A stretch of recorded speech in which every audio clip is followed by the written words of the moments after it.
Greetings and welcome to the Culture Wars, where we dissect and dismantle pop culture in all its forms.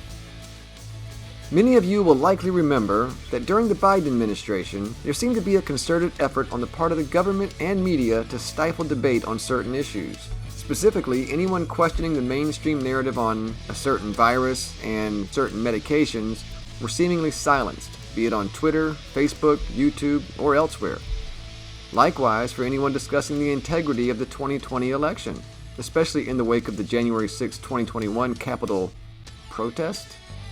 Democrats and some establishment Republicans supported the deplatforming of these voices, citing, quote, misinformation and disinformation as a valid reason to censor people on the internet.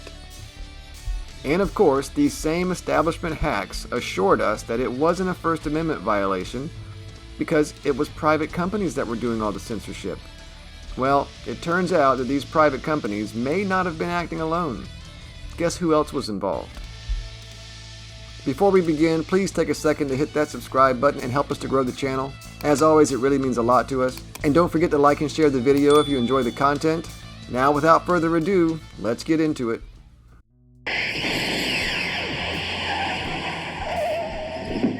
It's me, from the future. The video you are currently watching was actually uploaded on October 2nd, and I'm assuming you didn't notice because, well, I don't think anybody did.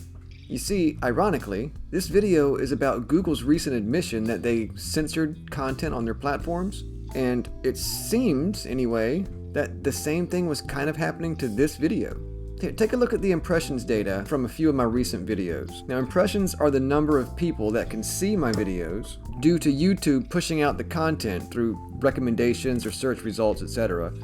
And as you can see, based on this admittedly small sample, my recent videos have gotten an average reach of about 25,000 impressions each, but this video, inexplicably, got 785.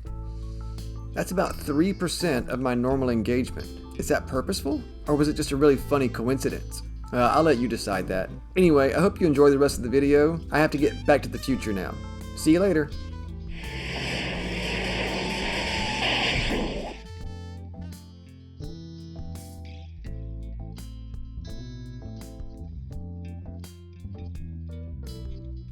So, I don't want to jump two-footed into politics on this channel. That was never my intention here. So I'm not going to go into too much depth about the political turmoil surrounding issues like COVID and the 2020 election, among other things. Suffice it to say, there have been some rather controversial topics on display in the American discourse over recent years. Basically, since about 2015, the rhetoric on both sides of the political divide has been pretty insanely divisive, and I choose not to get involved in the merits of these topics on my pop culture channel. In any event, though, the divisive rhetoric did seem to reach a peak around 2020, first with COVID and later with that year's presidential election and the time leading up to it. Like, remember Hunter Biden's laptop story, for instance? You may recall that some people were calling for draconian measures to force people to take a certain pharmaceutical product, threatening legal action, loss of jobs, and even outright banishment from society for anyone who resisted. People who refuse to accept vaccines, I think the right response for them is to insist that they be isolated.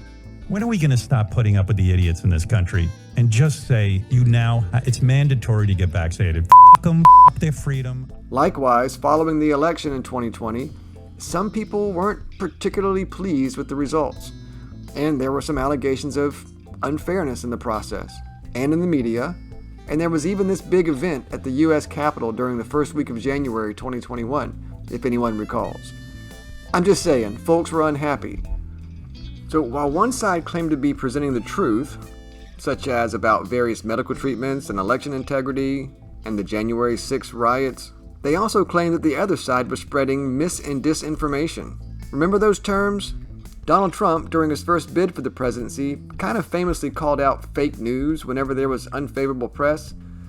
Not, can you give us a chance? Your organization you are attacking our category. You are fake news. Sir. It's called fake news. I don't like watching fake news. Oh, no. Fake news. And I mean, he wasn't totally wrong either.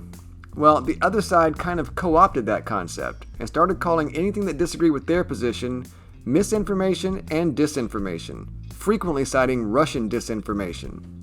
Obvious disinformation. It is so obviously a Russian operation. So obviously disinformation. So obviously a Russian plot. Russian disinformation. Disinformation campaign. And then there was this push, supported by politicians, media personalities, and Hollywood celebrities alike, to start limiting the ability of people to spread misinformation online or in the press. They talked openly and candidly about censorship, claiming that the First Amendment doesn't protect against lies. They even proposed setting up a government agency literally called the Ministry of Truth in order to dictate what information could be communicated. It was all very Orwellian. And we all saw with our own eyes that the powers that controlled the airwaves, be it cable news, internet chat rooms, or social media, actually seemed to be implementing this policy. If anyone had an opinion different than the mainstream narrative, or even asked questions about that narrative, they were seemingly silenced. This happened with pandemic policy, election integrity, Hunter Biden's laptop story, and other, quote, conspiracy theories that turned out to be true. People were banned from Twitter, suspended from YouTube, and removed from Facebook. And the people that were supportive of the establishment narrative, and hostile to free speech and open debate, defended these banishments, invoking the private enterprise defense. You know, these companies are private enterprises and the First Amendment doesn't apply to them. They can ban people for violating their own company policies, terms of service, or for any reason that affects their profitability, right? How much of a violation is this of free speech? Yes. Well, as you know, the First Amendment doesn't apply to private companies. And while there is admittedly some merit to that argument in the abstract, there's obviously a serious conversation to be had about platforms, such as large social media apps, that have essentially replaced the town square as centers of public debate. It's a conversation we need to have if the First Amendment is going to mean anything heading into the future. Do we have free speech if the only places people can actually be heard are privately owned spaces that aren't beholden to the Constitution? Well, saving that argument for another day, there inevitably came a time when it seemed like this throttling of speech on the internet wasn't a purely private decision. It seemed at least that there was some collusion between the social media companies and the government. And despite the gnashing of teeth and rending of garments from the establishment screaming that no such thing was happening, the Twitter files kind of confirmed it, at least as it concerns Twitter. When Elon Musk purchased the social media giant, which he renamed X for some reason, he released thousands of documents showing that government officials had, in fact, pressured Twitter to censor content. Well, now we have proof that the same thing happened with Google and its rather popular platform, YouTube. Alright, so this is an article that was published in the Judiciary Committee for the House of Representatives website. It's titled, Google to Reinstate Banned YouTube Accounts Censored for Political Speech. Google vowed on Tuesday to offer YouTube accounts that were permanently banned for political speech the ability to be reinstated, and the big tech giant admitted that it once faced pressure from the Biden administration to remove content about COVID-19. So Google detailed its remarkable shift in a document that a lawyer for the company provided to the House Judiciary Committee. Alright, the new policy from Google, also known by its parent company Alphabet, could affect both average users and well-known figures like FBI Deputy Director Dan Bongino, White House Counterterrorism Chief Sebastian Gorka, and War Room podcast host Steve Bannon, all of whom were permanently banned in recent years from COVID-19 or election-related content. Quote, reflecting the company's commitment to free expression, YouTube will provide an opportunity for all creators to rejoin the platform if the company terminated their channels for repeated violations of COVID-19 and elections integrity policies that are no longer in effect. Alright, so it goes on to say Bongino ended his conservative radio show when he joined the administration this year. He has attributed his popularity on that platform to permanently losing his YouTube account in 2022. YouTube permanently banned Bongino, who had one of the most followed accounts on the platform, for spreading what it said was COVID-19 misinformation about masks. The document from Google also noted that YouTube, quote, values conservative voices on its platform and acknowledges that the creators, quote, have extensive reach and play an important role in civic discourse. Right. The document included a section about the Biden administration and said White House officials at the time pushed Google behind the scenes to remove perceived misinformation related to COVID-19. Senior Biden administration officials, including White House officials, conducted repeated and sustained outreach to Alphabet and pressed the company regarding certain user-generated content related to the COVID-19 pandemic that did not violate its policies. The administration, quote, created a political atmosphere that sought to influence the actions of platforms based on their concerns regarding misinformation. All right, so Google's revelations came in response to a years-long Republican-led investigation by the committee into big tech companies, including Google, that censored and suppressed content on their platforms related to COVID-19, the 2020 election, and Hunter Biden. YouTube's posture follows Meta similarly shifting last year toward denouncing the Biden administration's pressure tactics and welcoming more voices onto its platform. Meta revealed at the time that it was doing away with third-party fact-checkers. YouTube has not used outside fact-checkers and vowed that it will not empower fact-checkers to take action on or label content on the platform. So, parallel to the congressional investigations was a lawsuit brought by 2 Republican attorneys general over social media censorship. Discovery in that case largely mirrored what the committee uncovered. The Supreme Court ultimately did not decide on the merits of the case, Murphy versus Missouri, and instead found that the plaintiffs lacked standing to bring it. But the lower courts had largely sided with the plaintiffs, including a judge who found the federal government seemed to have, quote, assumed a role similar to an Orwellian ministry of truth.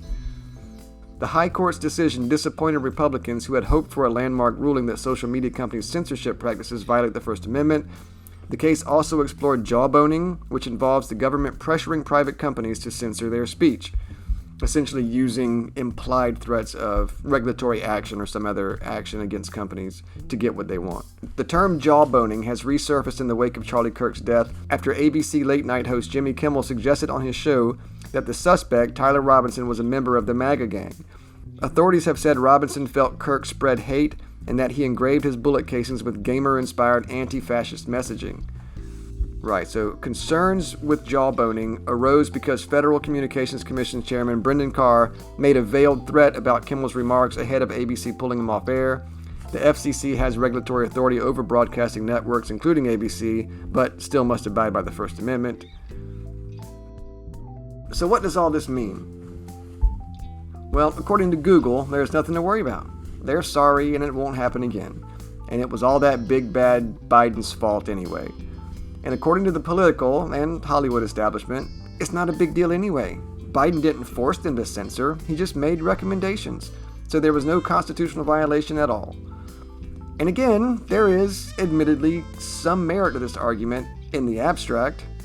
But in reality, every suggestion by the government, from the intelligence community to the president himself, carries with it implicit power to enforce those recommendations.